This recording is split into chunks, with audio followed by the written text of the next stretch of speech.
시청자 여러분 안녕하십니까? 이슈 점검 시간으로 또 돌아왔습니다. 요즘 계속 돈 얘기네요. 네, 보통 군용 항공기 도입 사업을 하면요, 사람들은 도입 단가에만 관심을 갖습니다. 근데 사실 도입 단가보다 오히려 더 중요한 게 뭐냐면 운용 유지비예요. 우리는요, 모든 군용 장비를 들여옴에 있어서 좀 더 큰 그림을 봐야 하거든요. 더욱이 팬데믹 이후에 이런 비용이 굉장히 상승했었죠. 그래서 우리가 여러 가지를 좀 고려해야 합니다. 따라서 오늘 샤레 군사연구소에서는요, 운영비가 가장 비싼 군용 항공기 탑10을 한번 살펴보려 합니다.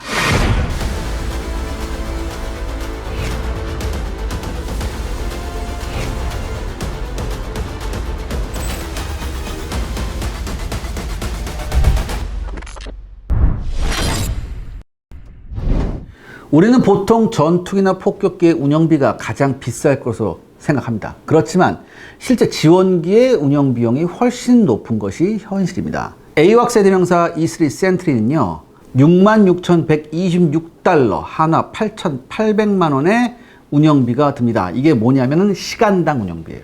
근데 이 정도는 일단 지원기 중에서는 최하위입니다. E3는 현재 미 공군, 사우디, 나토 및 영국, 프랑스가 운용 중에 있죠. E3에는요, 조종사 2명 외에 항법사와 항공기관사까지 총 4명이 탑승하고 조종을 담당하는데요. 이 외에 13명에서 18명의 항공관제사가 레이더를 운용을 하죠. 그래서 아군 항공기 및 지상, 해상, 방공체계에 정보를 전달하고요, 이들을 지휘 통제합니다. E3의 핵심이라고 할 수 있는 레이더는요, 웨스팅하우스사의 AN/API-1 혹은 AN/API-2 레이더입니다. 이 레이더는 S밴드를 사용하는 패사, 즉 수동형 능동 위상 배열 레이더예요. 이 거대한 레이더를 유압의 힘에 의해서 분당 4회전하면서 운용하고요. 그리고 작동 중지 시에도 윤활유의 유지를 위해서 4분당 1회가 회전을 합니다. 이 저고도에서 비행 중인 목표물에 대해서는요, 360km 밖 거리에서도 탐지가 가능하고요. 고도가 높은 물체는 470km 밖에서도 600개의 목표를 탐지할 수 있습니다. 하지만 운용된 지 30년이 넘어가고 워낙 고가의 장비에 인원도 많다 보니까 운영 코스트가 갈수록 상승한다고 합니다. 그래서 현재는 슬슬 퇴역하는 분위기죠.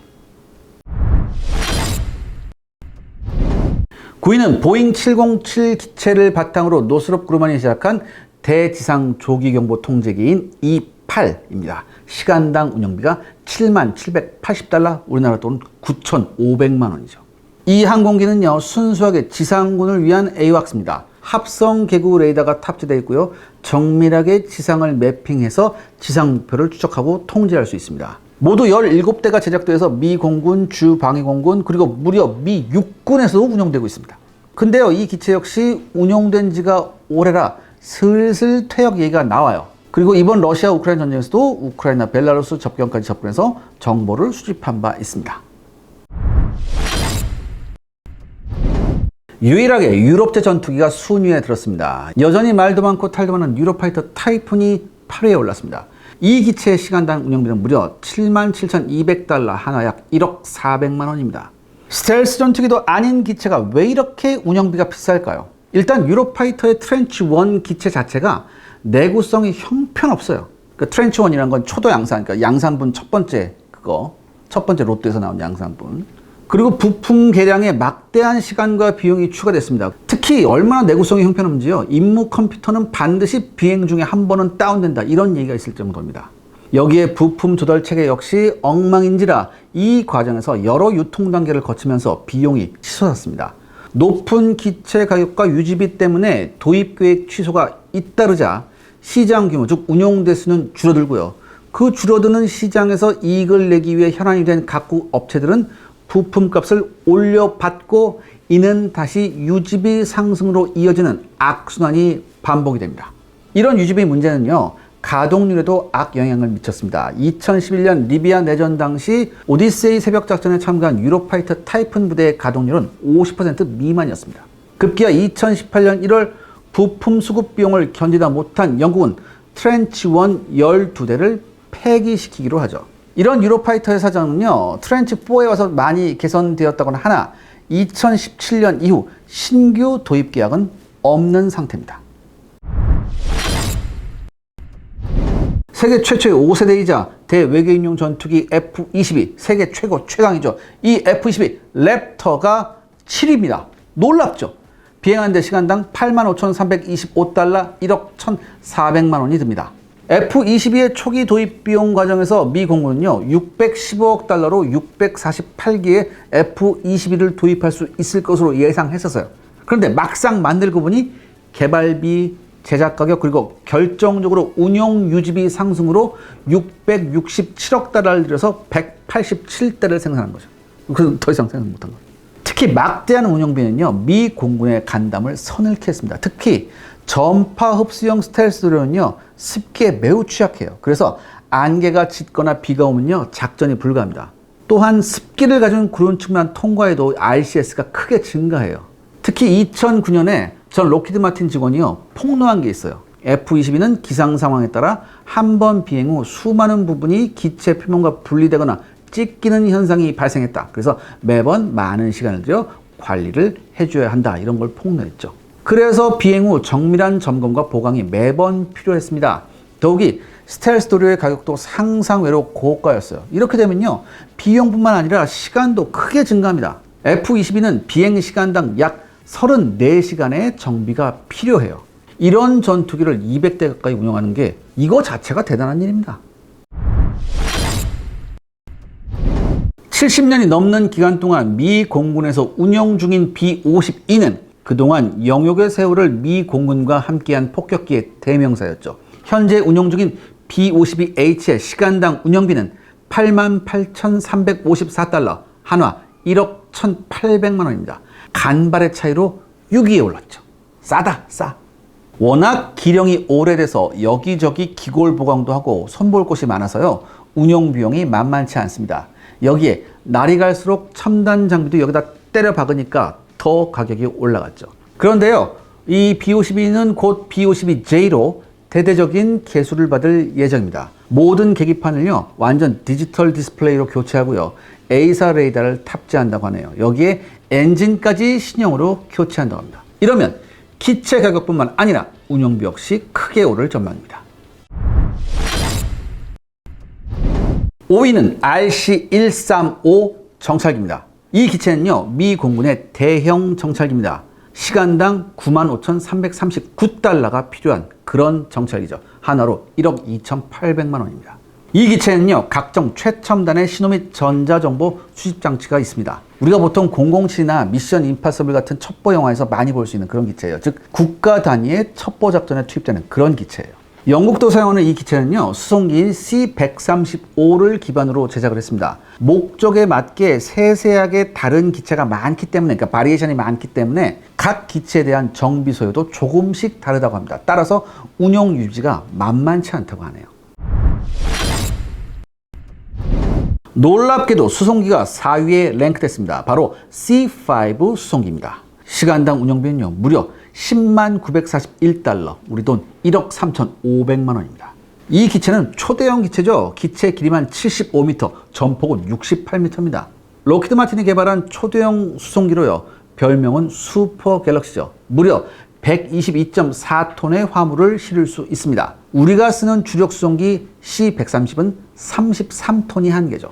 이 C5에는요, M1A1 전차 2대를 실을 수 있고요. 혹은 F-15 전투기도 2대, AH-64 아파치 헬기는 5대를 실을 수 있고요. 여러분 비틀이라는 자동차 아시죠? 폴크스바겐에서 나온 거. 요거는 100대를 적재하고 날아오를 수 있습니다.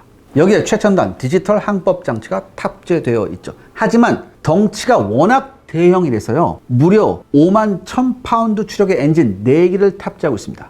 그렇기 때문에 엄청난 연료를 소모하죠. 이 연료비가요, 이 C5의 막대한 운용 유지비의 비밀입니다.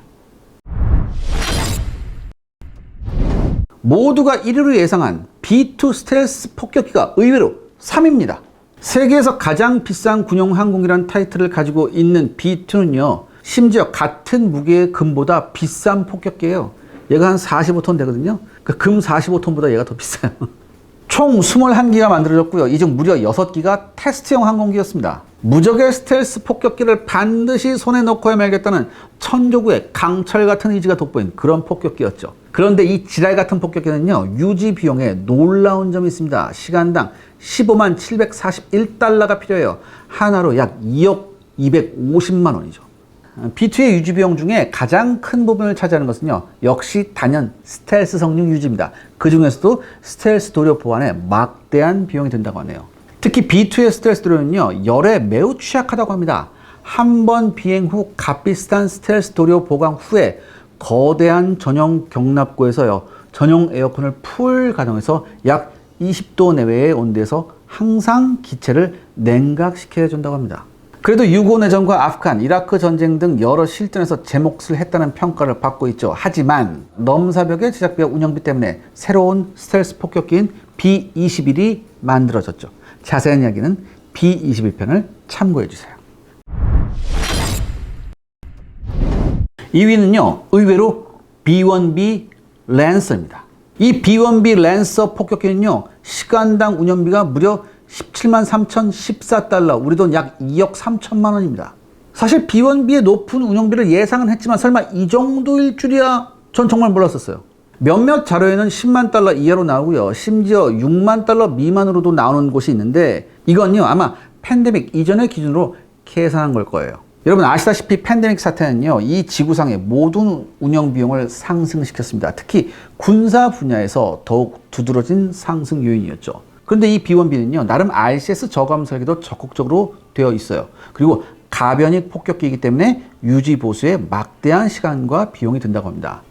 원래 저공 침투 전문 폭격기였지만 JDAM과 순항미사일이 나오면서 그 가치가 상승한 폭격기이기도 하죠. 워낙 폭장량이 컸거든요. 그러니까 위험한 저공 침투 없이 이들 폭탄과 미사일 셔틀로 돈값을 한다는 평가를 받았지만 그럼에도 불구하고 기령이 30년에서 왔다 갔다 하니까 이게 유지보수할 게 굉장히 많아졌어요. 그래서 이 B-1B도 차츰 퇴역하는 분위기입니다. 시청자 여러분들의 구독과 좋아요는 영상 제작에 정말 큰 도움이 됩니다. 여러분들 부탁드리겠습니다. 구독과 좋아요.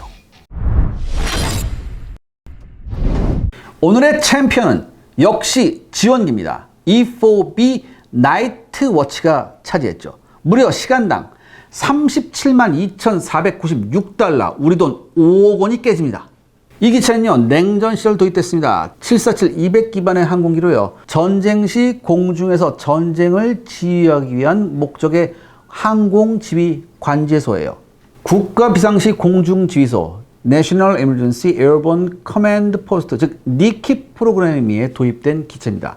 이른바 나르는 펜타곤이라고 부르죠. 유사시 군의 최고 지휘부가 탑승하게 됩니다. 그래서 전쟁 지휘나 중대 회의를 위한 시설과 실무 위주로 내부가 설계되어 있습니다. 최대 112명이 탑승 가능하죠. 이 기체는 냉전 이후에도 여전히 운용 중입니다. 하지만 기령은 50년 가까이 됐어요. 물론 여러 차례 개량은 했죠. 그럼에도 현재 전 세계에서 운용 중인 보잉 747 계열 중에서 가장 오래된 기체입니다. 문제는 뭐냐? 현재 이걸 대체할 기체가 없어요. 그래서요, 막대한 유지비를 들여가며 항상 완벽히 준비된 기체 상태를 유지해야 한다고 합니다. 여러분, 아이러니한 건 뭐냐? 전투기 제작비에서 챔피언을 먹은 F-35가 운영 유지비에서는 순위권에 들지 못했습니다. 이 F-35는 시간당 41,986달러, 5,640만 원이 들어요. 사실 F-35는 F-22에 비해 현저하게 낮은 운영 유지비와 시간당 정비비가 가장 큰 목표 중 하나였습니다. 특히 가장 많은 비용과 시간을 잡아먹는 스텔스 도료에서 획기적인 방법을 사용했죠. 그러니까 기존의 F-117이나 F-22는요, 스텔스 도료를 도포하는 방식이었어요. 하지만 F-35는요, 전파 흡수 시트를 사용해요. 그러니까 뿌리는 게 아니라 시트지를 이렇게 붙이는 거죠. 이 방법은요, 상대적으로 습기에 강하고요, 비행 후 관리 점검에 엄청난 시간 절약을 할 수 있다고 합니다. F-22가요, 한 번 비행 나갔다 오고 나서 이제 정비하는 데 시간이 34시간이 걸려요. 거기에 비해서 F-35A는 비행 시간당 5시간, F-35B는 7.5시간, F-35C 역시 7.5시간의 정비 시간이 소요된다고 합니다. 그러니까 획기적인 시간 절약이죠. 다만 여기에서도 맹점은 있습니다. F-35의 전파 흡수 시트도요, 작전 비행 중 황사 같은 미세 물질과 충돌을 통해서 기체 표면에 손상이 가는 경우가 많아서요, 전용 공간에서 정밀한 관리를 받아야 합니다. 그리고 F-35의 기체 표면 중 시트로 처리가 불가능한 리벳이나 각종 틈새 등은요, 스텔스 마감재로 채워 넣어야 한다고 하네요. 오늘의 결론은 자, 오늘 유지비용 탑10의 항공기를 한번 알아봤는데요. 놀라운 것은 유지비가 많이 드는 군용 항공기에 무려 지원기가 5대나 있다는 사실이죠. 그만큼 현대전에서는요, 지원기의 존재와 화력이 절대적이라고 할 수 있습니다. 지원기의 숫자가 늘 부족한 우리 공군에게 주는 시사점이 굉장히 크죠. 아울러 팬데믹과 러시아 우크라이나 전쟁 때문에 이 코스트가 굉장히 전반적으로 올라간 걸 알 수 있습니다. 여러분 뭘 보시면 되냐면 2019년 이전의 자료와 지금의 자료하고 비교해 보시면 금액 차이가 상당히 커요. 또한 우리가 보유한 F-35의 운영비 순위가 탑10 밖에 있어서 전 약간 안도했습니다. 하지만 시간당 3천만 원의 운영비가 드는 F-15K에 비해서는 여전히 비싸죠. 앞으로 KF-21이 나온다면 운영비가 얼마나 소요될까도 궁금해집니다.